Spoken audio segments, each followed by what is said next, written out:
All right, hi everybody. It's me, Bonkai922. Have headphones on because echo. Um, Game of Thrones, episode 4. Game of Thrones, man. Game of Yeah, Thrones. this was a crazy episode. Man, Um, love this episode. this was just insane. I guess we'll start with what's going on. Not we'll get to John. We'll get to John in the Yeah, north, okay. but Okay. let's get into a little less territory.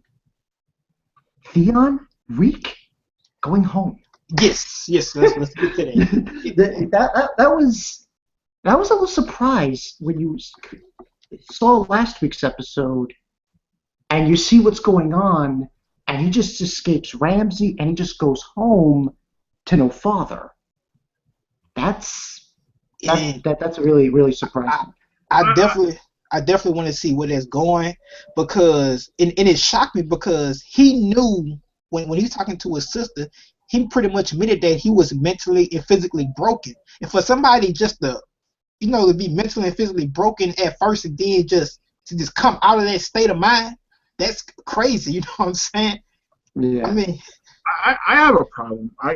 With the way Theon, like, I like that Theon is Theon again, but the transition to it I think has been done very sloppy. yes, that's what I'm talking about, Rick. yeah. This, That's what I'm this guy talking was about. so broken to where when Yara came and saved him, he turned her away. Yes, He that's what I'm sold her talking out. about.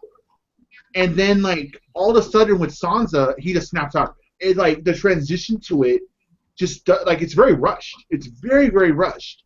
Like, I feel that Theon actually should be used in a much different way, Yes, especially with what was set up in this episode. It's like the way that, I mean, I like it, like, because Pike needs more screen time. Pike needs more development, and I guess putting Theon in that scenario, we have a character we do care about, we know of. It helps to build upon the other characters are going to develop in Pike because Pike is so neglected in the show. yes, Oh, Yeah. I don't that's know true. how it's handled in the book, how much it appears in the other books. The way the show did it is it was season 2, a little tiny bit in season 3, and then out. Now Pike's back. Like, the whole conflict with the whole battle for the coordination for the Salted Throne, I think they call it. Yeah, the It's hard to salted. because we have no investment in it. We don't care about any of these characters. We don't know any of these characters. So we're just getting thrown into this new conflict. Yes, Yeah. You know. So maybe that's why And they're doing Theon the way they're doing. I don't know. yeah, I mean, it was kind of weird because you think about it. Their father has just been killed by supposedly his brother, and then we saw in that last episode, his sister was trying to say, "Oh, I'll rule the throne." It's like, and they're like, "You, the fuck out of here. You're not." So exactly. they're like, so it's like they're denying her the chance to be a queen, and he shows up, and I understand why she acted the way she acted, obviously, I agree. and and he started crying and shit. I mean, all right, I could see that, and he just says, "I'll help you get the salted throne," and I was like, all right, we'll see, but still, what are you gonna do? But And and back to the mentally broken mindset that he had. yeah, I'm with Rick on that one. How can Sansa just show up all of a sudden and you just change? I mean, in the real world, it take a long time to get over something like that. When you mentally broken and your mind is mentally broken, it take a while for you to shake back. And I mean, he shook back pretty fast. And I mean, he just came to himself. And I'm like, that don't make no sense because in the books, Theon is still fucked up in the heat. yeah. Is he right now? I thought, like, the last book So, he, like, from what I read, he's still fucked up in the heat. okay, yeah. Wow. Well, that's the whole point. That he show. Um, yeah, I I don't know how I feel about Theon at this point because after everything that's happened to him, Yeah, it's and like, I'm gonna be honest with you. I'm not that interested in the Greyjoy storyline because I don't. yeah, What, Yeah. what part do they come into the major storylines in? I'm not that interested. I don't care on who's gonna rule that country or that yeah, city. I that's don't care true, about yeah. that. Mm-hmm. So I'm really not interested in Theon storyline. Yeah, it's not very interesting compared to what else is going on. Yeah, It's not compared to that what is interesting. the bar is so high set on the rest of the storylines until they storyline not even that important. Yeah. So we do get a scene also. Let's talk about a little bit of the North with Ramsey. Fuck this piece of shit. What's her face? Who was the one who was with Rickon? Yeah. Yeah. Okay. Let me say this. Let me say this. I want to go back to the last episode. Now, I could be wrong, but I think Ramsey might get set up because if you remember the last episode, what's the other house that came to the Uberin, that's the other house that came in. He like literally cursed them out. He talked about his father, told him that he's not gonna be in the knee. Oh yeah. I know what you're talking about. Yeah. Well, Yeah. remember, he said he wasn't gonna be in the knee. I mean, he was really disrespectful when he came up in there. So, do you think that house might end up setting Ramsey up when it come to the real battle? Do you think he might turn on him? That's it's a possibility. I mean, the thing is that they showed loyalty to Rob, and we saw what Yes. happened with that. Now, here's the thing: we don't know how they feel about John, but Yeah. I don't think that takes any It, precedence in the situation, though. The reason why that house was going with Ramsey is because it's the whole Wiley. it's the wildest thing. That Yeah, violent thing, yeah. yeah. It wasn't that they supported the Bolton rule or Yeah. anything like that. He wasn't down with the whole Wilings coming to their lands to the west. That's the thing that's got everyone on edge. Like John did something extremely taboo, and people are like, because you got to remember beforehand, the Wilings would come in, they would rape, they would pillage, and Yeah. whatnot, and they're not really down with John's whole movement of bringing the Wilings in because you remember too, a lot of people in Westeros they don't believe in the White Walkers. Yeah. Only the Night's Watch and those who have seen White Walkers believe in them. The majority of the leaders don't believe in the White Walkers. Yeah, You know, that's true. it's like they don't believe in the Giants and stuff like that. Yeah. But I came to a conclusion when I was looking at Ramsey. I was like, is he a sociopath or is he a psychopath? And then I came to a conclusion that we never got much about Ramsey backstory of what he had to go through. So I can't really call him a sociopath because when you talk about sociopath, you're talking about a character that is molded from a environment. We don't know much about Ramsey's storyline to call him a sociopath. So at this point, I'm gonna call him a psychopath Mm-hmm. because I mean, yeah. So the shit that he doing is really fucked up. And but at the same time, I think they really setting up his downfall. That's the reason why they're allowing him to do all the stuff that he doing now with all the major killings he doing. Because I think his downfall is going to be that great. So Yeah. So what I'm trying to say. So they don't really so they want you to hate Ramsey. Yeah. So when his downfall come, you're gonna be cheering for it. They're trying to recreate Joffrey, what they're trying to do. Huh? They're kind of trying to create the white heat that like Joffrey had. Yeah, exactly. Yeah. Exactly. Definitely. I mean, he kills her, and he must have found out. He's like you said. Found out about from Dion about everything about the Starks, about who was with them, and blah blah blah. So that was what the whole setup was, and he basically kills her, and he's a fucking scumbag. I have to believe Ramsey is the product of incest. Yeah. And this I say that because He could be. in that world, from what we've been told in that world, people in mental insanity is one of the byproducts of incest. That's what happened with a lot of the Targaryens. Yeah. A lot of the ones that were crazy. Because, from my understanding, the Mad King wasn't the only crazy Targaryen. There were other ones in the past. Not every Targaryen would be like that, but Targaryens actually openly practiced incest to keep their bloodline pure. Yeah. And so, going off of that's still a thing in the world, I have to leave because Ramsey is just too fucking crazy, and I want to say we want a flashback of why he is the way he is, but at the same time, it's not truly needed, and I don't necessarily want to take away from the ongoing story either. Oh but no, I no. hear why he is the way he is.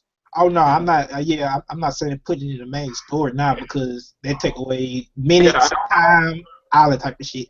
But I am curious. Like, I want to know like what really fucked him up in the head to make him be like that. Yeah. but but yeah though, Ramsey. I mean Ramsey, he got to fall this season. Like I see Ramsey falling this season. hmm And what else happened here? Oh, right, because there was the thing with Ramsey. We'll talk about John eventually. Yeah, we're gonna get there. Uh, there's the thing with. I want to talk about Tyrion for a sec. Now,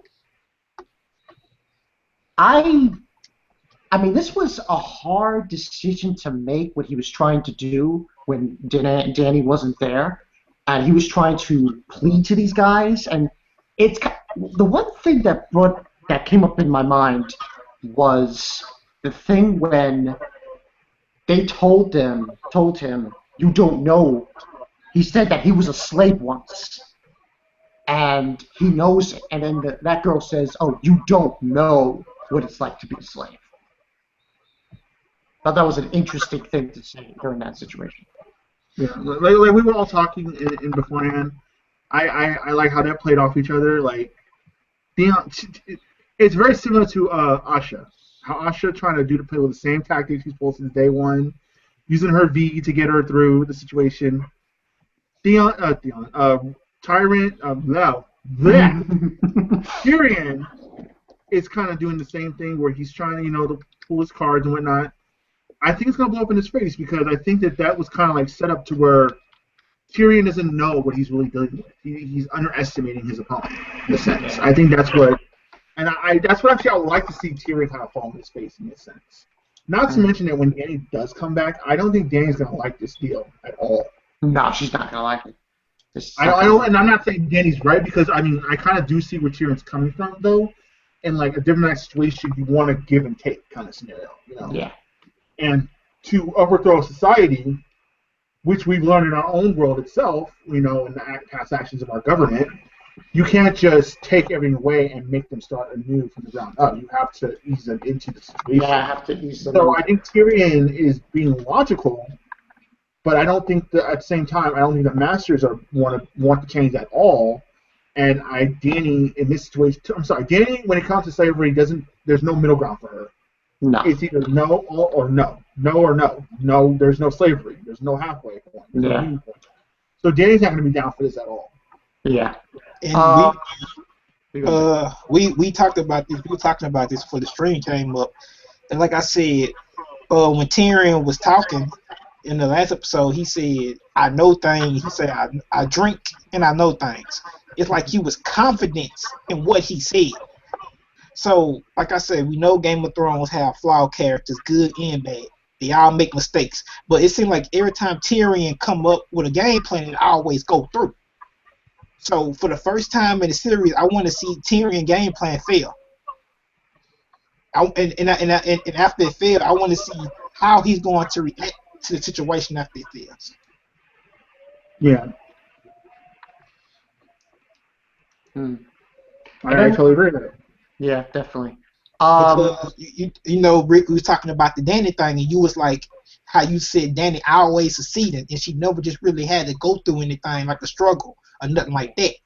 For the first time in this season, she really had to go through that. She went through a time where people didn't even they didn't even know her name. They laughed at her when she brought her name up. She said Mother of the Dragons. They literally laughed at her, and that to me that was amazing because finally we got somebody who ain't going off of her name and her blood heritage. They're like, okay, who are you? Yeah. I think the one thing I think that saves this whole scenario is that, okay, like I said, you could argue that yes, Jorah and Daddario barricading the door and whatnot allowed her plan to execute flawlessly. Yes, that is true. But at the same time, this was her whole game plan. This was her. This was strictly, mainly her though. She bare through all the humiliations that they were trying to affect upon her. She kept her focus face up. She knew how to handle herself in this situation. Granted, I think that she did drop her name a little too much throughout some of the scenes earlier. That was getting tiresome because our Danny, you need to chill. You they don't care about that shit. Stop. Keep saying it. But overall, though, I think that it was a good one. It was a much better. Granted, she won again, and she seemed like everything just fell into her lap once again. But I Yeah, think it could have been executed better, but I still like what I got. Yeah, I like the exactly. fact it wasn't Drogon that came in to save the day. It was her. Yeah, You know what I mean? So that I think that's really that's the true saving grace of the scenario. She did it without her dragon. And I actually yeah, read somewhere too. I was looking on a Facebook page oh, really? that it's an inconsistency for her not to be burned, and she probably used some kind of blood magic. From my understanding, that's not an inconsistency. That was established at the end of season one. Now I don't know how that all goes down. I don't know how the whole fire doesn't affect Dany. Like that's been established since the end of season one. She cannot be burnt. I don't know if this was extravagated against though, like how much it is to a degree in the show. I'm sorry, in the books.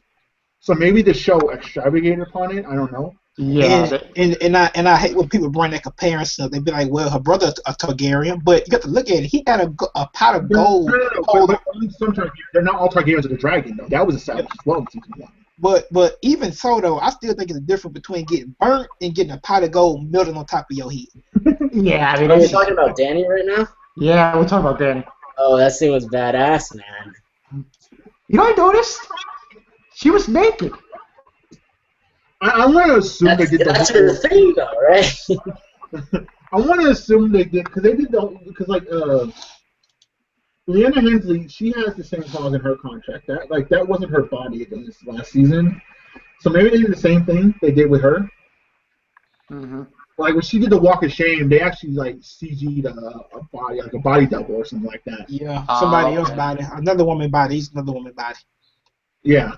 So maybe I mean I don't know if that was Danny X. I mean I saw nipples at the end, so I mean, she was naked. So yeah, man. We was talking about the Tyrion storyline, right? What we was talking Yeah. about last, right? Yeah, we were talking about that. Yeah. Then there's King's Landing.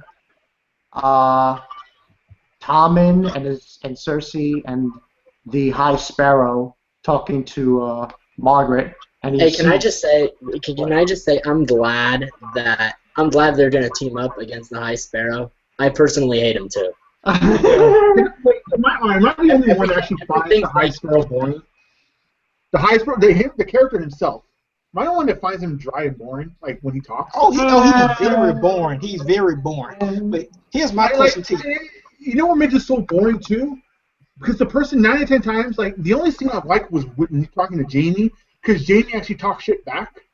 Yes. Everyone else is like, yes, High Sparrow, yes, yes, you fix the work of the 7 guys, and blah, blah, blah. Like Jamie was all the one, like, you know what, I really want to punch your face in, old man. Like, I want to kill you. Okay, I want The to High hurt you. Sparrow is the typical, really religious fucknut, though, who has to. I don't get High The Sparrow. gods are everything, and I just think to myself, okay, man, I get what you're representing. You think the gods would like let people have some freedom, though? I mean, everything. Hell, you could.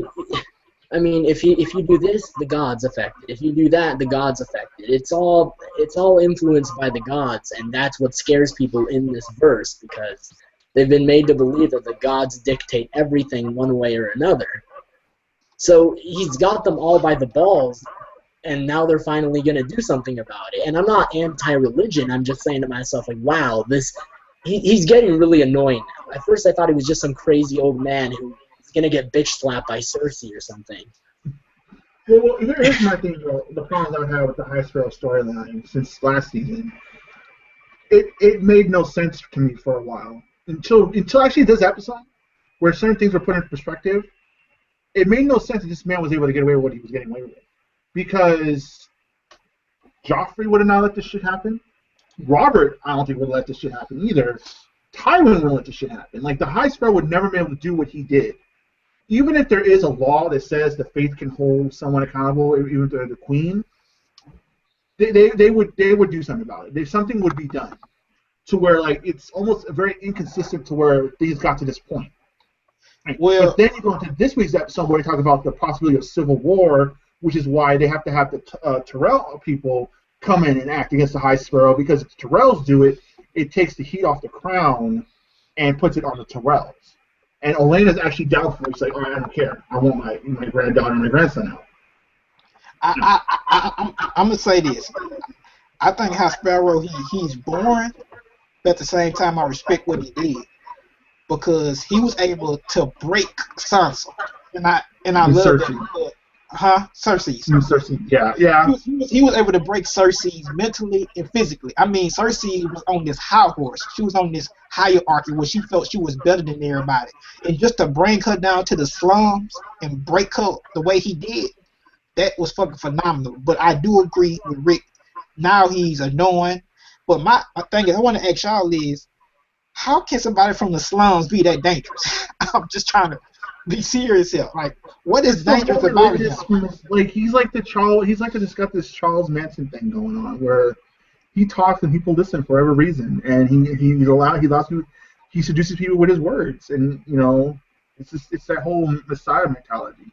I kind of think of him as the Varys or Peter Baelish of the slums. He's got connections everywhere. That eventually transpires into more power, and I mean, we do need more on him, which is part of the reason why I like Game of Thrones so much, where everyone has a chance to beat everyone. It just depends on how they go about doing it. Exactly. And then when you see some of the things work out in the show or in the books, it's amazing. Exactly. No wonder he takes so long to write this stuff, though.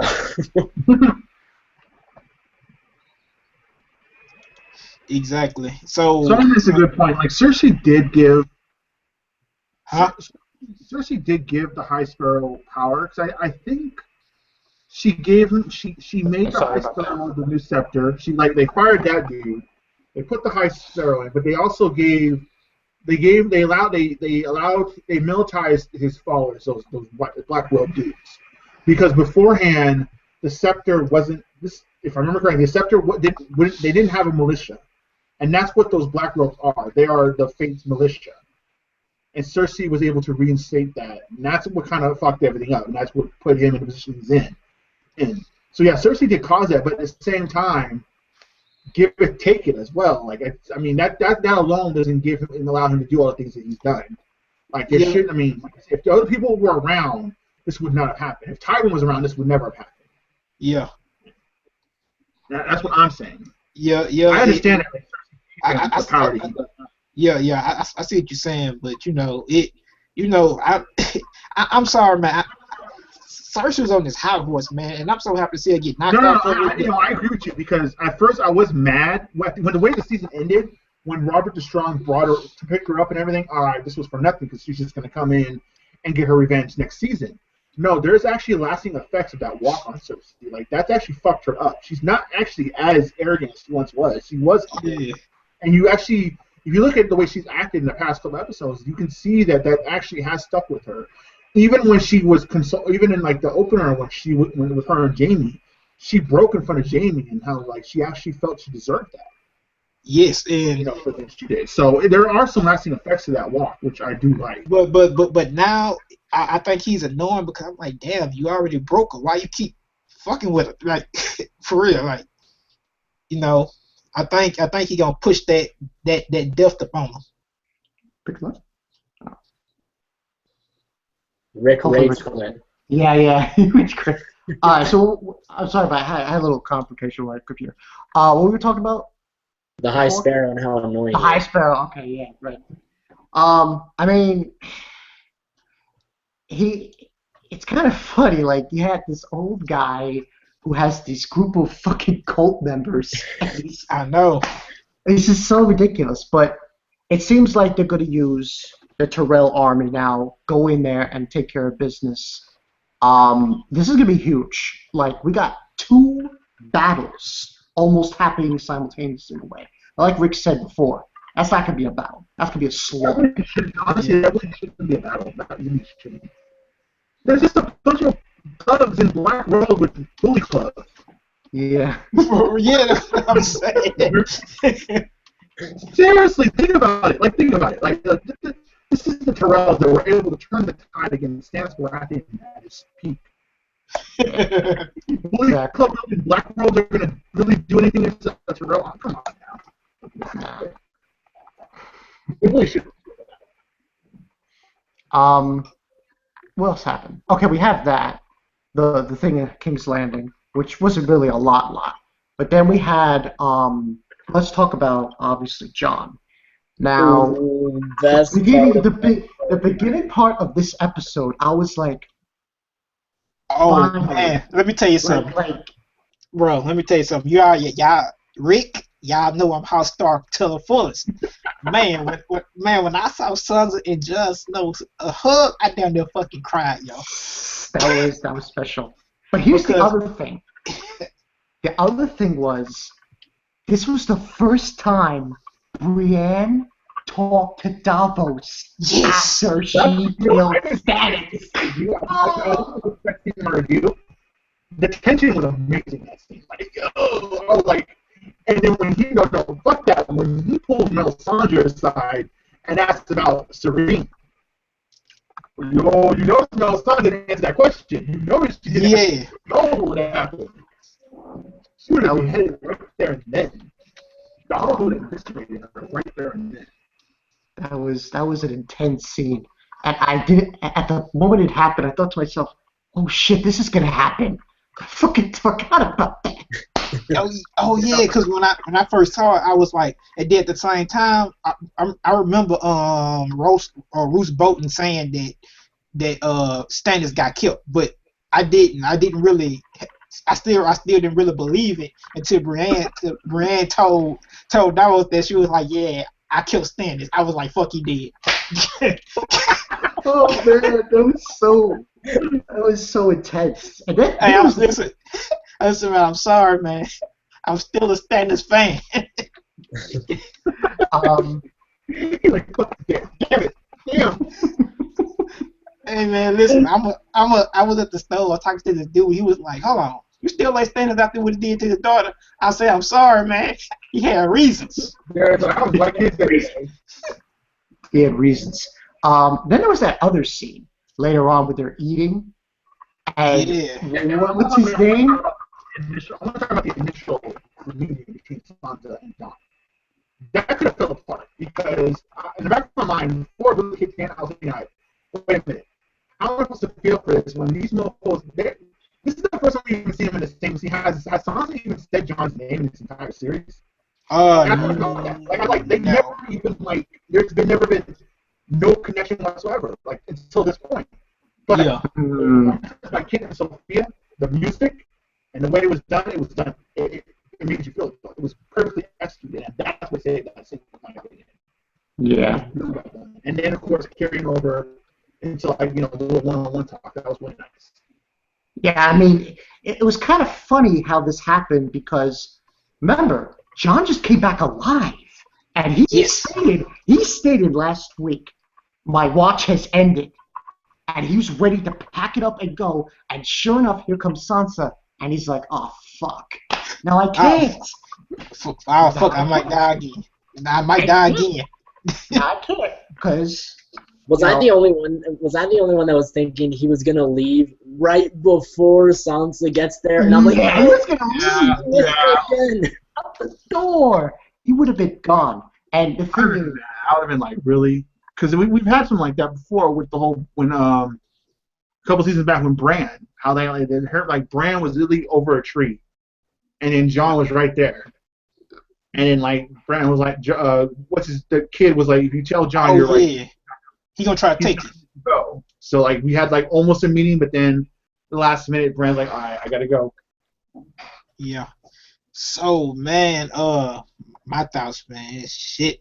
And like I said, when I saw it, man, I was like, oh shit, the North remembers, man. We coming back. He's not falling.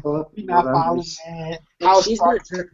And Sansa's gonna try to convince Jon to go back to the North and then try to take Winterfell again. well, And that's where that saying might come back. The North remembers. Do they remember who the real ruler of Winterfell is? yeah. I mean, see, the thing about it is, there's still obviously two Starks remaining with Bran and Bran. I think that's going where it's going. I don't think there's any real necessary to go after Bran with his training with the Three-Eyed Raven.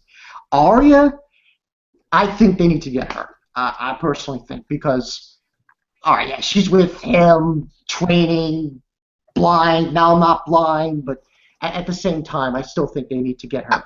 I mean, we already got to kill it. We already got to kill it. OP we already character by the end of this. By the end of it, yeah. But we already got a killing team though, man. We got Davos. I mean, we got I Sansa. know. I mean, Sansa, alright, but we got Jon Snow. Man, we got the Wildlings. And then we got, we gonna touch on that next topic, but then we got somebody helping with it. Come on, man, we can't lose. Yeah, I forgot about Littlefinger. Yeah, Littlefinger is with the Vale, and it seems from the preview for next week that he's going to join forces with Snow. Okay, he's Rick. And that's what it seems like. They're going to join forces, and it's going to be like this one-time deal to take out Ramsay. At least that's exactly. I personally am for it, because if this all comes together and they take out Ramsay, I don't think Jon is going to be King of the North. I don't think he wants that. No, Jon don't want that. I don't think Jon wants that title. Even with the whole his story with what his background is, blah blah blah, I still think he wants to stick around as being the command. He's not. He says in this episode, "I'm not the commander anymore." Well, he's the only thing they got to stop the White Walkers, and he should stay there. I think Jon's gonna be one of those heroes in the dark type of person. One of them heroes that's in the dark, and they just come out, say, do they gotta do, then go. I think he's gonna be one of them type of people. He's not gonna take a full commitment on Winterfell. I don't think he's gonna do that. And the thing is that this would be interesting, because we have Dany, and then we'll have Sansa as a queen. So we'll have two queens in two different scenarios. So, and it'll finally, Sansa will have some kind of importance. Getting raped or. And if you notice, I mean, maybe I'm looking too hard into the season, but most of this season, or from what I saw from the previews, it's really developing more of the female characters this season. That's true. That is true. They are trying to do that. And it should be interesting, because next week we're getting Bran again with his vision quest. Daydreaming about White Walkers apparently too. So that's going to be interesting. We get Arya again. I'm blind. Now I see. And let's see. Let me say this: the Arya storyline. I'm sorry, man. It's just not. It's confusing. Yeah, it's confusing, and it's not. It's like I said earlier, compared to the other storylines, the Arya storyline, it's not hitting enough.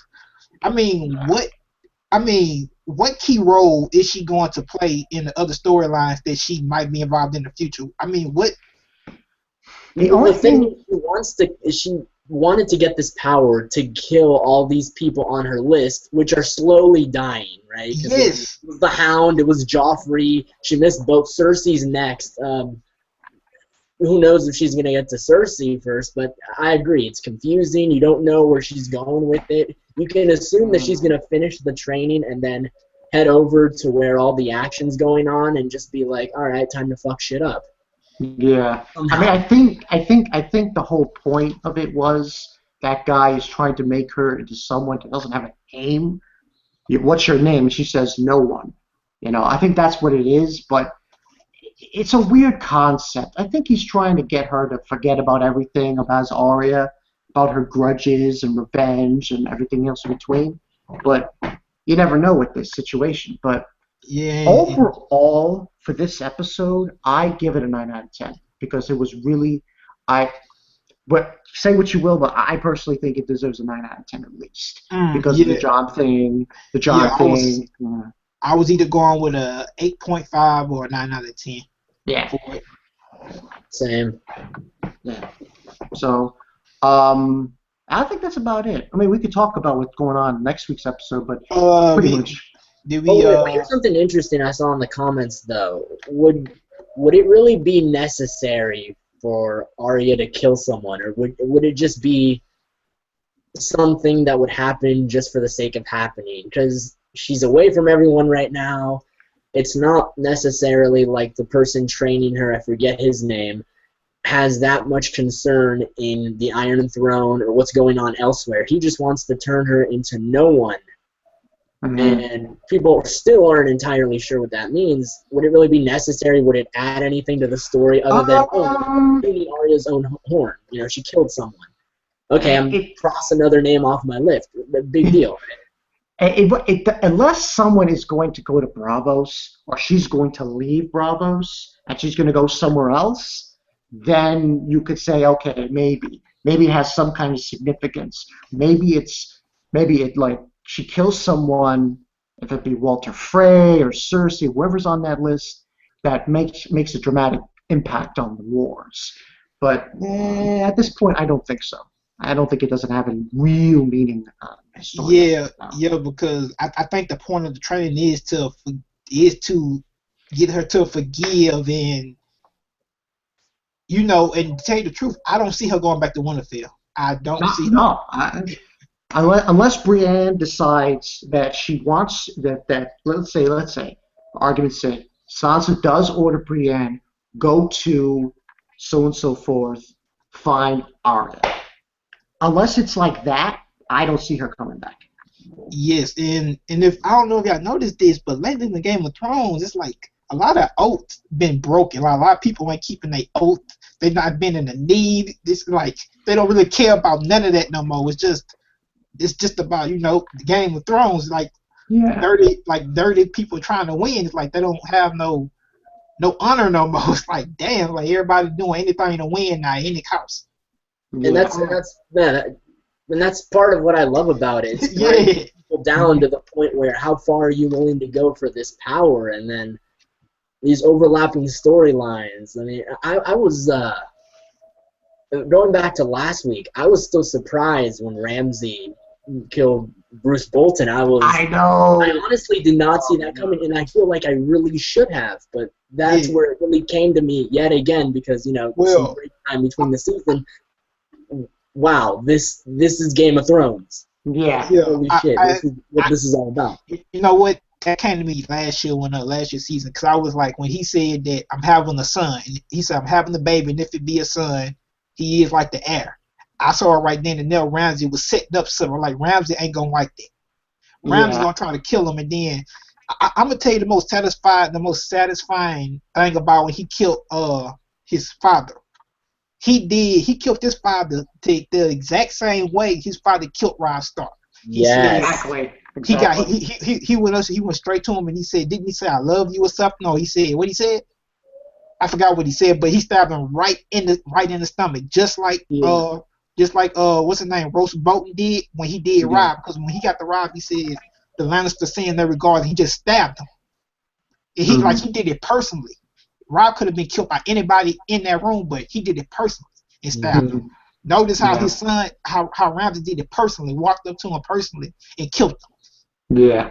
And I mean, he did just like, it's payback. Yeah, definitely is. So yep. I mean, I am a little satisfied to know that we have two characters finally coming together, and they're going to go up against somebody else. That's a little bit better than, okay, they're separate here. You have actually two plot points coming together and going to a certain place. Exactly. So now we have that, and then obviously we have the whole situation in King's Landing. So things are moving in an interesting direction. Now the thing comes to mind of what is going on with Bran and where that leads him to. Because I think something's going on here with this whole, I was about to put my input on there. Okay, this is my input and this is my theories. I think it would be cool. Okay, I don't see them having the White Walker battle this season. I think we're gonna see cameo appearance of the White Walkers. Yeah. Now, this is what I think they should do. They should have the battle for Winterfell. I think Jon them should win the battle. But think about it. If Jon them win the battle, what storyline do they have after that? So let's say the White Walker storyline for next year. Mm-hmm. Let's give a reason to have the Winterfell storyline, because if they win the battle, then you think to yourself like, damn, what reason do we have to really look at the Winterfell storyline now? So let's have the White Walkers attack probably next year and have them fight. you know, give us a reason to want to see Jon Snow again, or Sansa, or next year. Because like I said, if they get back Winterfell, you're gonna be like, damn, mission accomplished. Well, it will be accomplished of getting rid of the Boltons, but Yeah, it's but not accomplished of the White Walkers. I mean, that's what I'm saying. So let's have that White Walker storyline. Let's have that do that next year because we got we got 2 more seasons left. yeah. So it makes sense to do it that way, kind of. Because me personally, I would have the White Walkers still gathering members, like still turning people into White Walkers for this season. I'm like getting ready, like really setting up for battle this season, but then letting everything go out next season. Yeah. I mean, I think that's the better bet to do Yeah. because, you know, the way things are going now, if we have the Winterfell thing now, and Rick said, I think he mentioned it, we'll have this battle later like an episode 9 thing. That's possible, but we'll see how it goes. Yeah. So man, this season gone. We only got what 6 more episodes? This was 4, so let's see. Yeah, 6. Yeah. Yeah, about 6. Oh man, these last 6 episodes gonna be amazing. You already know the 9th episode always be good. Yeah, it's always good. And then I still have to watch Penny Dreadful. That shit's like everybody can die in that shit. That shit's crazy. It's like motherfucker. Anyway, thanks Rick for joining for this stream. Darius, Louis, You're welcome, man. I guess I'll end it now. Thank you for joining. We'll see what happens next week. This Game of Thrones season 6 been so far so good, and I'm really enjoying it. It's been the best. They could have more character development. They could have more character. Don't be that guy. So yeah. So far so good. I'll catch you guys later. Peace. Peace out.